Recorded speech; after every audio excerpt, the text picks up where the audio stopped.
4 দিন ভিসার মেয়াদ আছে আমার। 4 দিনের ভিতরেই সৌদি ঢোকা লাগবে। ফ্লাইট ক্যান্সেল হয়ে গেছে, এর কারণে চলে যাচ্ছি। 7:30টার যে ফ্লাইট ছিল সেটা ক্যান্সেল করে দিয়েছে। গুলশান একে যে ইমারাত কোম্পানিতে কথা বলে ওটা করে এরপরে যাওয়া লাগবে আবার টিকিট এনে। ক্যান্সেল করেছে কেন? এই যে দুর্ঘটনা হলো, আগুন লাগলো, এর জন্য ফ্লাইট ক্যান্সেল করে দিয়েছে।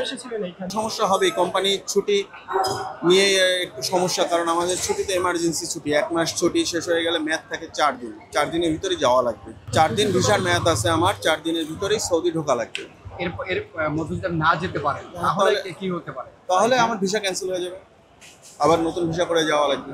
বড় কোনো ক্ষতি বলতে পারি না সঠিক, যদি কর্তৃপক্ষ যদি সহযোগিতা করে তো আমাদের কোনো বড় ক্ষতি হবে। আমার আজকে রাত্রে 10টা 25-এ ফ্লাইট সিঙ্গাপুর যাচ্ছিলাম। তো এখন এইখানে আসলাম, আসার পরে দেখতেছি যে আসার সময় শুনলাম যে বিমানবন্দরে আগুন লাগছে। তো এই আগুন লাগছে, এখানে আসলাম, কিন্তু আমাদের যেই বোর্ডে দেখাবো তো একটা ফ্লাইটটা কি ডিলে হবে নাকি সঠিকটা, ওটা এখন আমরা দেখতে পাইতেছি না। জাস্ট একটা বিড়ম্বনায় আছি। এটা দেখা দিলে আমাদের জন্য একটু সহজ হইতো, কারণ বাইরের মানুষের মুখের কথা তো আর বিশ্বাস করা যায় না। বোর্ডেটা দেখলে হয়তো বা আমাদের জন্য একটু বেস্ট হইতো। না, ভিতর কর্তৃপক্ষ বলতে এখানে তো কর্তৃপক্ষ এমন কেউ দেখতেছি না যে সঠিকটা একটা বলবে, এমন কাউকে দেখতেছি না।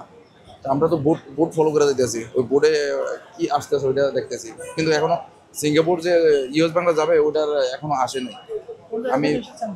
আমি আসছি কুমিল্লা থেকে।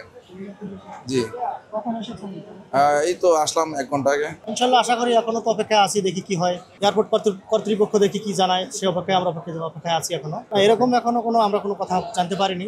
আমাদের অত্যন্ত খুবই খারাপ লাগবে, কারণ অনেক দূর থেকে জার্নি করে আসছি। কোথা থেকে? আসছি কুড়িগ্রাম থেকে। হ্যাঁ, অবশ্যই এটা কেমন করে ঢাকা শহরে থাকা খুব কষ্টকর, এবং যাতায়াত খুবই কষ্টকর। এরা অগ্রিম কোনো চিন্তা ভাবনা করে না যে ভবিষ্যতে আমাদের যদি কোনো বিপদ হয়, আমরা বিপদটা কীভাবে কাটিয়ে উঠবো, এ ধরনের কোনো পদক্ষেপ তারা গ্রহণ করে না। তার কারণে আমাদের ব্যর্থতা হবে।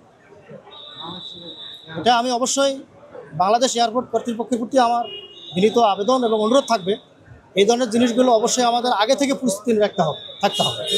তাহলেই যে কোনো বিপদে দ্রুততার সাথে কাটিয়ে ওঠা সম্ভব।